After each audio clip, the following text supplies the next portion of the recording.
Yes, sir. We are good to go. Thank you so much for agreeing to giving the talk. And yeah, we can start. Thank you so much. Oh, okay, thank you for the introduction. Okay. Uh, Today, thank you for the kind invitation. I'm Kenji Nishiwaki from the Shiv Nadar University. Today, I would like to talk about this title. We try to see the very famous phenomena, neutrino oscillations, in vacuum and in terms of web packet. This work is based on the ongoing collaboration. One of them will be soon uploading to the archive. So this is with Kinya Oda in Tokyo Women's Christian University and Juntaro Wada and in the Technical University of Munich. So first, okay, let me very briefly see. Of course, all of you know what is a neutrino. Neutrino has a very important role in the development of the high energy physics. Of course, this is firstly proposed by very famous Wolfgang Pauli and to explain the energy distribution of the beta decay. Also, this is related to the, how to say, a very special role in the standard model because this part is completely and parity violated. Also, this mixing and CP violation and is related to the non-zero mass. And of course, this is one of the today's topics. Also, people consider the barriers and beyond the standard model physics behind the origin of the very tiny mass. Also, if we consider the additional neutrino, we can consider the origin of the matter-antimatter asymmetry. This is known as a leptogenesis scenario. Also, the important point of the neutrino is that this is very feebly interactive, but also very light. Then they can appear many phenomena in the astrophysics, cosmology, and also recently, and people start to consider, or more seriously consider the quantum information aspects of neutrinos. Of course, they are very renowned physicists. Highly contribute to the development of the neutrino. So another important point is that the experimental development is very significant in the last 25 years or more. This is one of the very early stages result of the global fit. This is one of the latest one. So as we can see, in the previous, after about 25, 6 years before, many and angle only upper bounds. Also, the range of the angle is very, less constrained. Of course, there is no, and the CP violating angle is measured at this stage, but now we can get a much more precise value. In the near future, many experiments is planned. For example, one of the latest experiments, Juno, in China, they are claiming the very precise value, with their, 59.1 days, the first exposure date. Then, experimentally, this field is very attractive. So, but the point is that how to achieve such a very precise measurement of neutrinos. Of course, we know that this is rely on the neutrino oscillation. Here today, we try to look at what is the neutrino oscillation. So we try to consider the neutrino emitted from the sun. This is emitted by the beta decay of the nucleus inside the sun. Of course, long propagation in the space, of course, most of the neutrino does not interact with most of the background because this part is almost vacuum. Then some of them can hit the nucleus on the Earth. Then there is a shift, the kind of inverse beta decay. So we can measure such event as catching the neutrino from the sun. Such measurement is first done by Dr. Davis, but here very significant issue was observed. The event rate for this event is smaller than the natural expectation that which is calculated by this neutrino is completely massless. But theoretically, so if we insert a very tiny mass to the neutrino, the significant drop happens for this event. What is the origin of this appearance? Of course, nowadays, and we are widely known that this is due to the neutrino oscillation. So in two events, the corresponding of the charge leptons are tagged by the phenomena. Then we can consider the superposition of the three propagating mass eigenstates. If we consider the superposition, we can consider the interference effect. Then how to say, the amplitude is averaged out and the signal reduction happens. So this is a very naive explanation for this event. So of course, many of us know that how to derive this formula to describe the neutrino oscillation. This standard deviation is very simple. Then let us look at very straightforwardly. Here we know that initial and final state. We can tag them, identify them by use of the information of the accompanying charge electron. Electron, muon, or tau. Intermediate state is a mass eigenstate. Here, there are three different mass eigenstate. We consider this is a plane wave. This is the assumption. In this case, we know that the relationship in the flavor eigenstate and mass eigenstate. They are connected by the unitary matrix. This is called the Ponte-Colbo-Matsunaga matrix.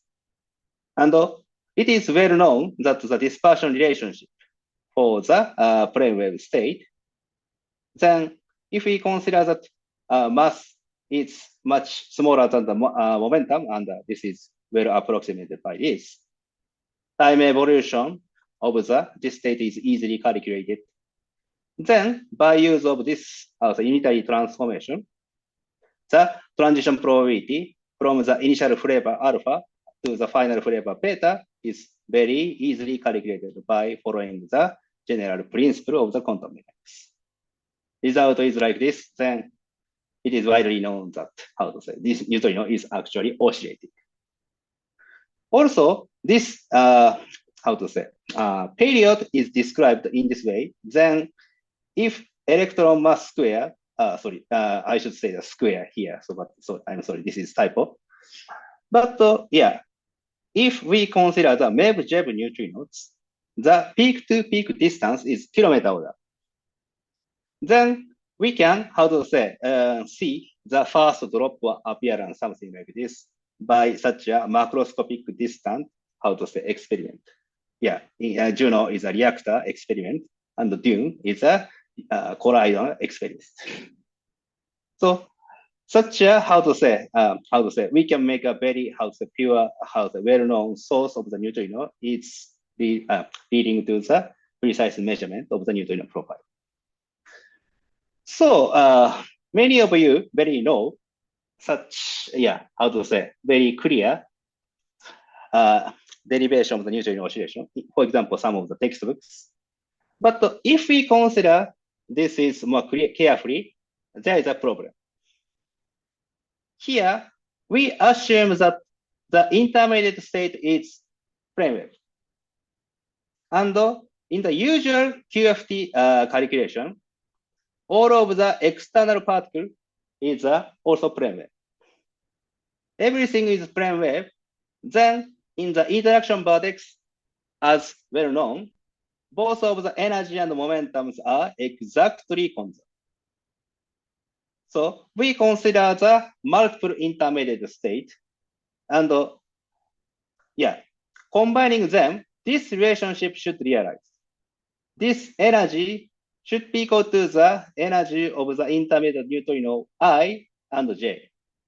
If I and J is different, mass by definition different, then this cannot be realized, at least in the exact manner.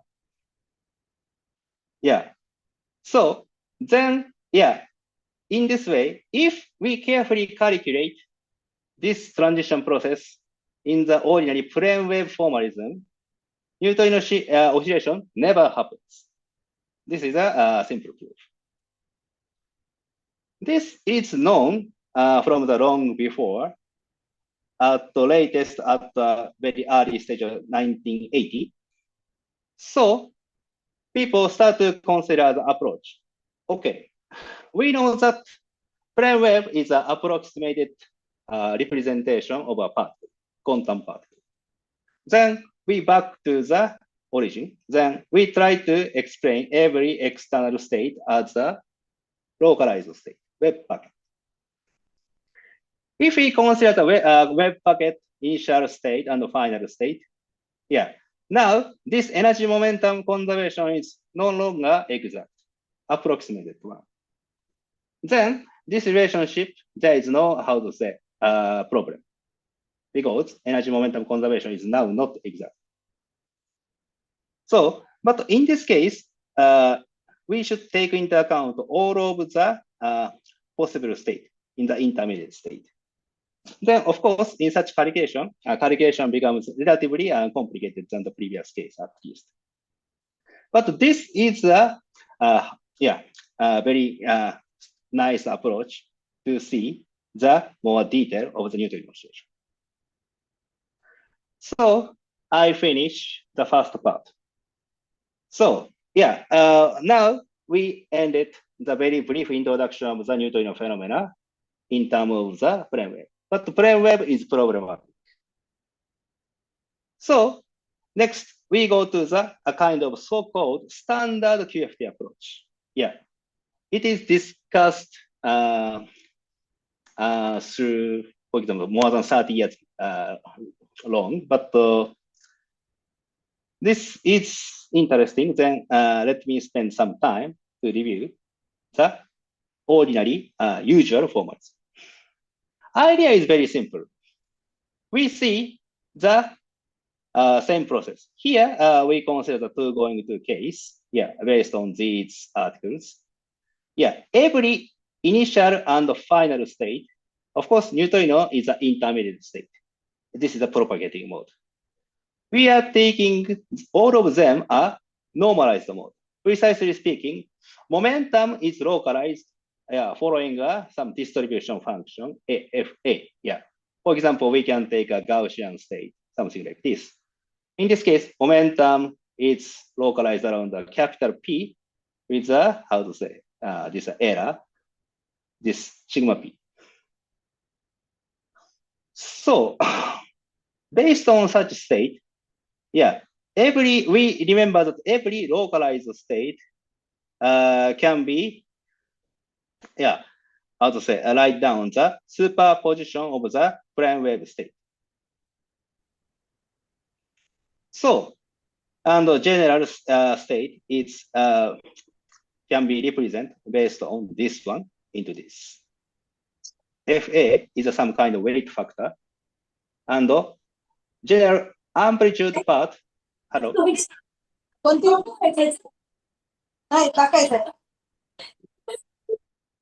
Okay, let me continue. Then this by use of this plane wave basis, we can construct a S matrix. S matrix definition is based on the same one, but of course, what is the initial state and what is final state is different. They are such a momentum localized state. So after this, what we should do is just calculating everything. So let me keep in mind that in the intermediate state, the one requirement for the intermediate state is that it should be a complete system. Then, of course, the simplest example is a plane wave. Then, in the intermediate state, in the momentum space, we can see the usual plane wave propagation. Okay, so here, of course, we should consider the integration over the external configuration and internal configuration in the momentum space.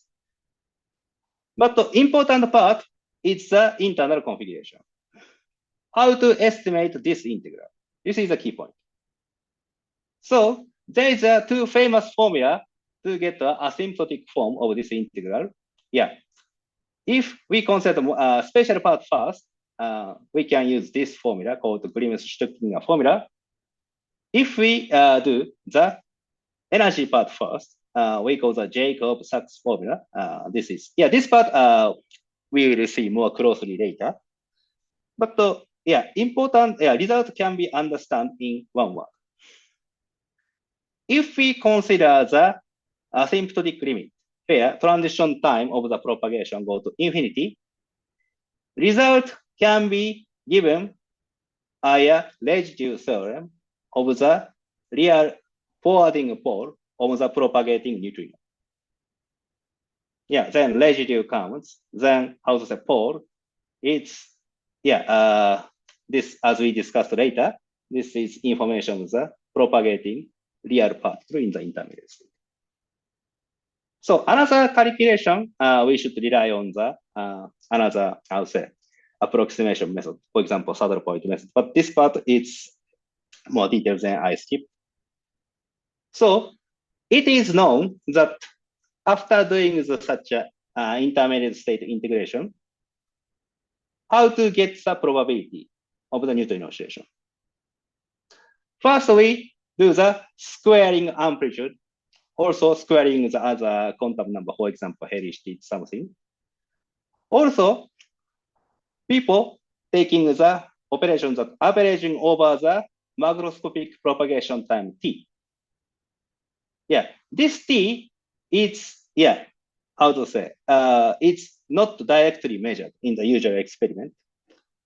Then following the quantum mechanics and the principle, taking the integration is a acceptable treatment.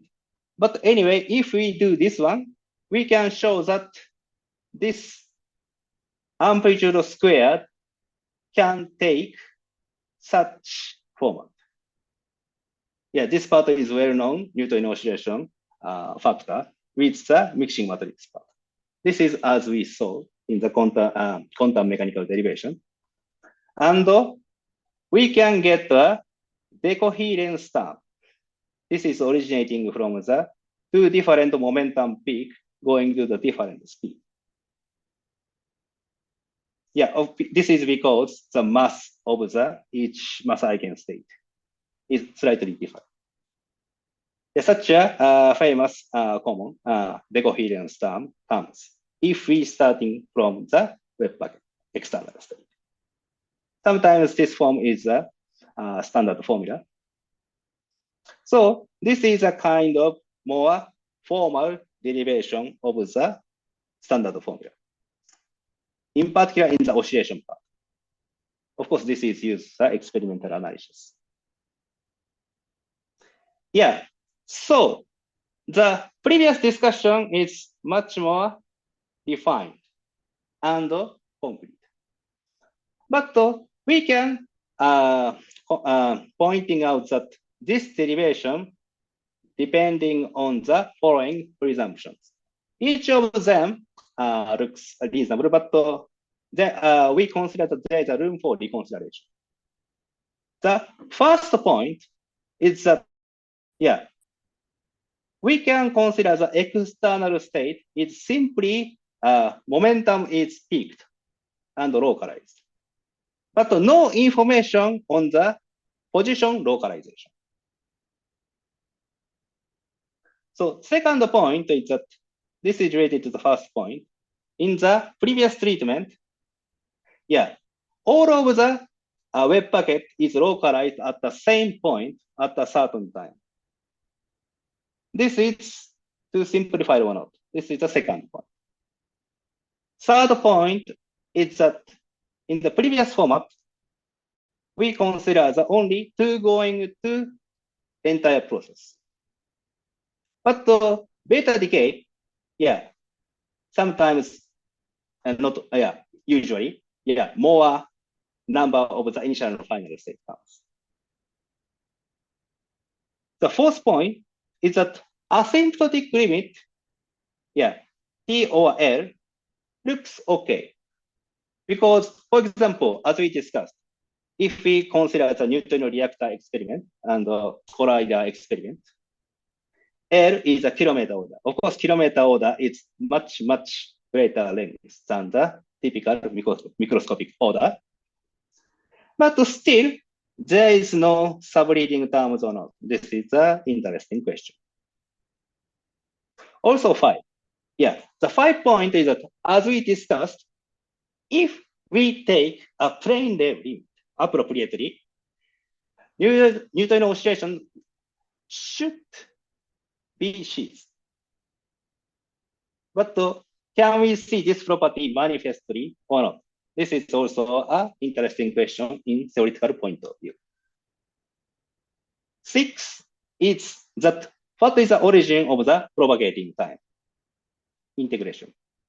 Of course, yeah, phenomenologically this operation is natural, but yeah, it should be given by hand or not. This would be maybe a meaningful question. The 7th point, the final point, is, I think this is most difficult. So, neutrino oscillation is a part of the entire. But how to normalize this part as how to extract which part from the entire process, some ambiguity comes. To some extent, we can reduce the ambiguity. This is a general question. I listed as a number 7. I'm sorry that so many points listed under. So, but today, I try to very briefly talk about our finding to the first 5 points. Yeah, I also mentioned some point in the last 2 points. So next, let me talk about our core idea. In other words, what is the difference of the previous standard calculation or our calculation? Yeah, I can explain the difference very shortly. The difference is that in the previous calculation, as I mentioned, each of the initial or final state, they only consider the momentum distribution. But our idea is that we consider the both of the position and momentum distribution. Yeah. We also take a distribution of the each, argument is Gaussian. But we take the states that two state manifestly parameterized with an uncertainty parameter. This uncertainty parameter, the square of it describes the uncertainty of the position localization at a certain time, t. Yeah, important point is that if we consider the Fourier transform of this distribution, we can get that this sigma also describe the uncertainty of the momentum, just as roughly inverse of this. So this is the idea. We consider the position localization also mentioning the corresponding time period. Corresponding time. So it is shown we can expand a quantum field by use of this operator, as an argument both of the position and the momentum in such a way.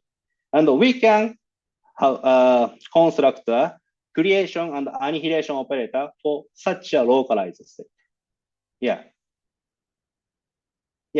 Everything is parallel to the plane wave. But of course, we can consider the creation operator for this state.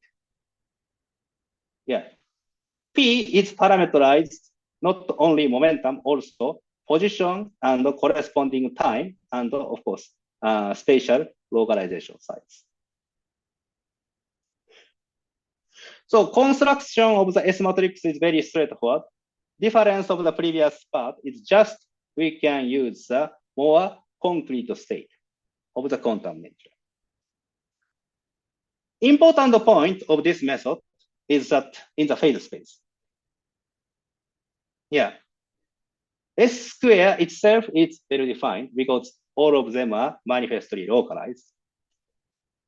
And now phase space, the canonical phase space for the position and momentum.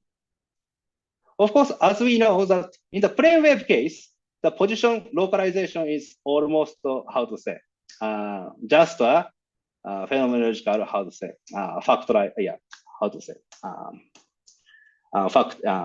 naive, estimation, just a volume V. If momentum is peaked, we can get a more precise discussion. But if we do not introduce the manifest position information, just how to say, naive guess. Yeah, of course, it itself is okay as an order of magnitude discussion. But if we would like to know more precise information, introducing such a manifest position localization also, it is a straightforward. This is the idea. We are using the more concrete state for the localized quantum state as an external particle of the neutrino oscillation as an intermediate state. So, okay, now we review the standard QFT method and the difference of the method of their one, previous one, and our ones. Also, I pointed out the 7 presumptions using for the standard derivation. Yeah, finally, I will mention some generalized result based on our formalism and calculation. So this is a rough sketch of the, I'm afraid that this is a very sloppy, This is one of the inverse beta decay process in reactor neutrinos. So time is limited, then let me focus the key point. We introduce such a new features for each of the external state, both of the initial and final. We introduce different position and corresponding time information. All of these informations are new. Our form is more informative. And of course, we can classify everything in this way. Yeah, source part and detection part. Yeah, source part is neutrino is out, and the detector is neutrino, of course, hit or in. Of course, initial and final state. This difference is manifest. We can introduce a relative sign because positive direction of the momentum is different for the initial and final state. So we first know that, of course, due to the time constraint, I will skip the details. We recognize that in the previous such notation, it's very helpful to get a generalized result. Yeah, n initial state and n final state case in such a neutrino propagation as an intermediate. In our discussion, the S matrix for the new I exchange is summarized in this way. Yeah. So this format basically looks very similar to the previous standard QFT calculation. This is true. But let me point out the 2 improved part. The first point is that this psi, comes from the localization of the wave packet for the source, neutrino production part, and the detector, the absorbed part. So they are, say, as a function of the such variables. Yeah, we can systematically estimate and parameterize these and the localization, taking into account the all of the related external state more systematically. Yes, okay, this is fine. But this is how to say, this part is sometimes looks straightforward. This is true. Also, let me point out, this C is one of the relevant parameters of the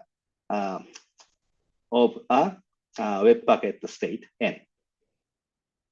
So, but the second point is more important.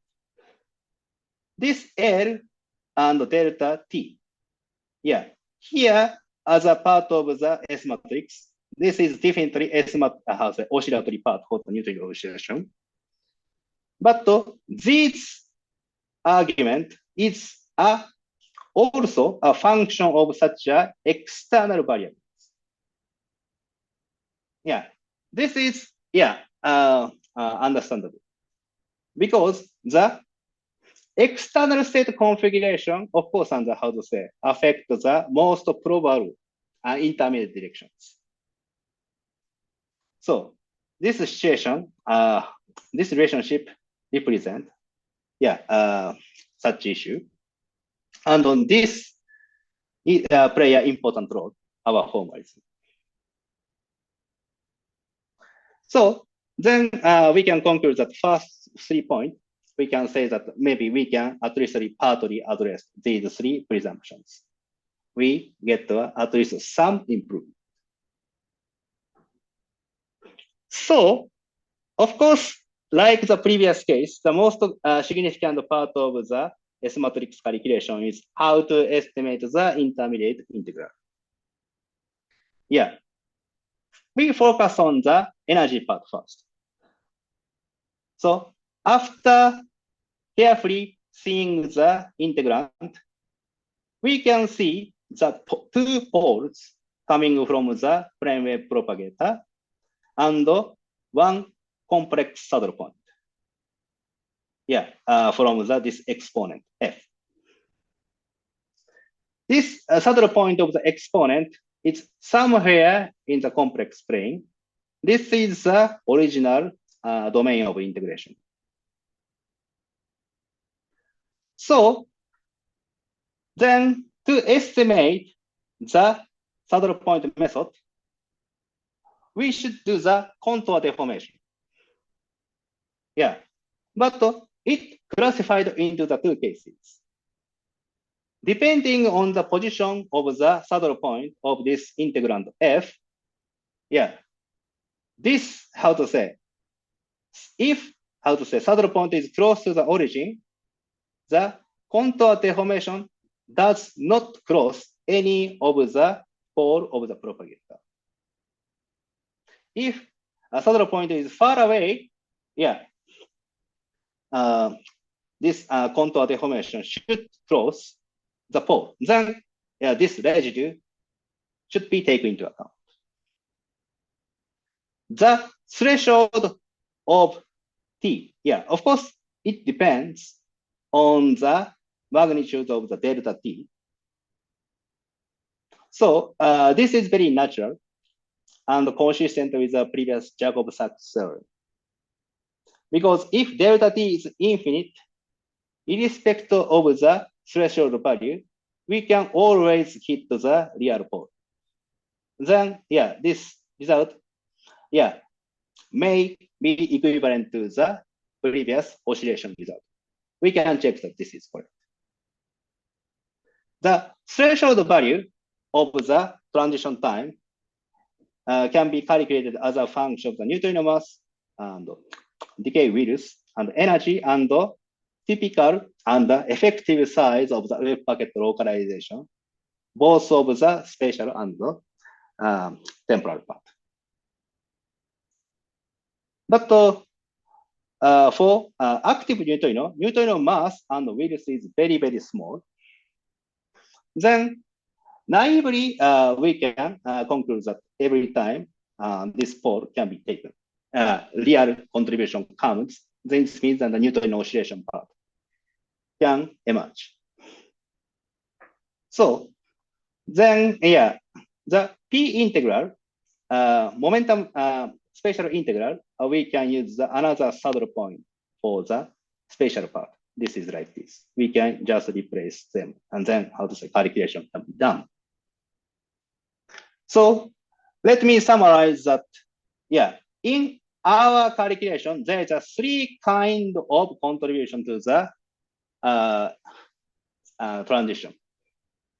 One is backward on-shell propagation. Another is forward on-shell propagation.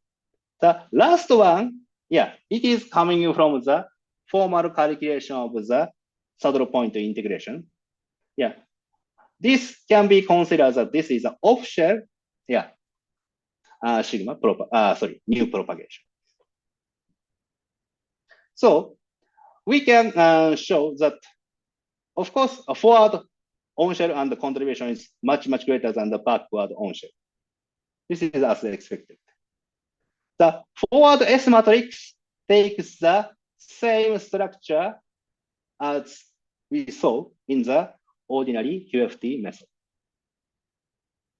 The off-shell method is new. This can be considered a deviation from the simple oscillation. But yeah, it takes another suppression depending on the web packet spread of the transition time. Yeah, then, yeah, this emergence of the new kind of contribution, this is like a scattering, how to say, like contribution, not a simple oscillation. Yeah. In the active neutrino case, yeah, probably this term cannot be so strong in many cases, probably. But if we consider the situation for the very light neutrino, it may be interesting. So also we can take a formal limit of the plane wave. This is simply just going to the all of the position localization shards go to the infinity. Then we can manifestly show that two kinds of delta function, energy momentum conservation and on-shell condition for the intermediate. Of course, the coexistence of them, yeah, how to say, we can easily conclude that here, yeah, no neutrino oscillation happens in plane wave limit. Of course, this is as expected, as I explained in early stage of this talk, but this is a formal derivation.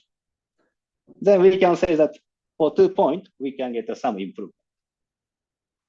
Yeah, let me point in only a few minutes. Then, yeah, I will give some comment. Yeah, the virtue of our formalism in the phase space, the position and the momentum dependence for each external state.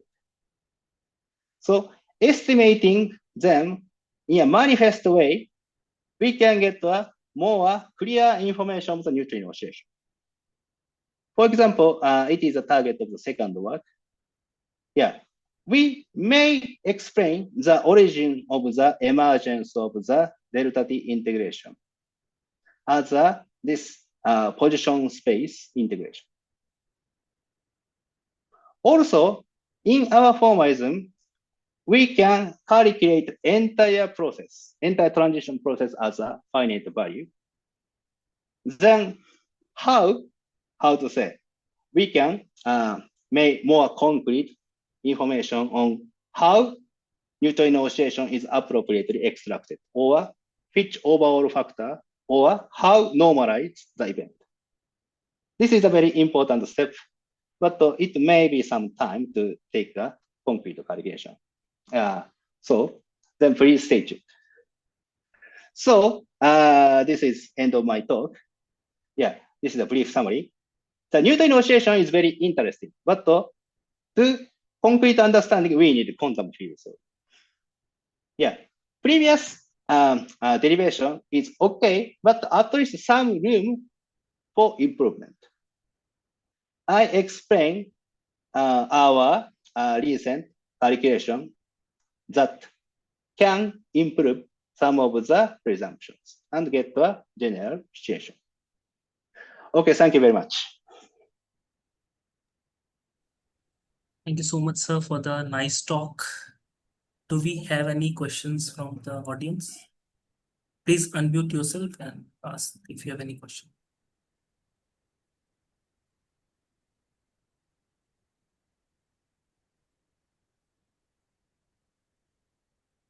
Shayantanda, I can see your hand. You can unmute yourself. Sure, sure. Okay, thank you, sir, for the very nice talk.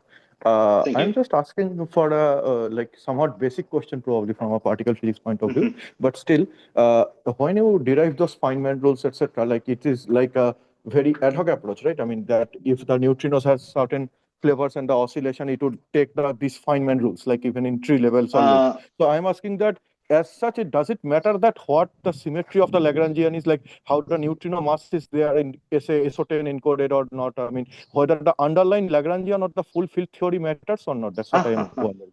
Okay, thank you very much. And in this, okay, and of course, for example, in this in the QFT approach, of course, we should implement the all of the particles I see. and yeah, in the kinetic term and the mass term. Also, we should implement this interaction. This is of course Fermi interaction or standard model, how to say W Yes. exchange. So yeah, this interaction, of course, we should write down. But in the QFT, all of the field as a field operator. Yeah. So, and we can expand all of the field operator in this, how to say, localized basis, Gaussian basis. Yeah, please see this paper for how to say detail of such a technical. Here, I just write down the scalar part, but the fermion and also gauge boson part, in principle possible. Yeah, to expand the field for such a more localized state, because this is an over-completed state.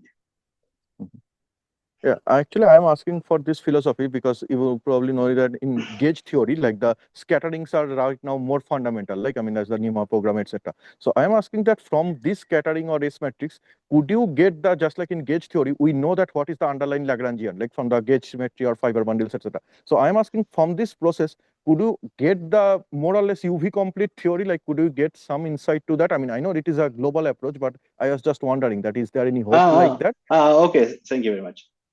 Yeah. So in the neutrino oscillation, yeah, if we consider the standard model, how to say, neutrino oscillation, as we discussed.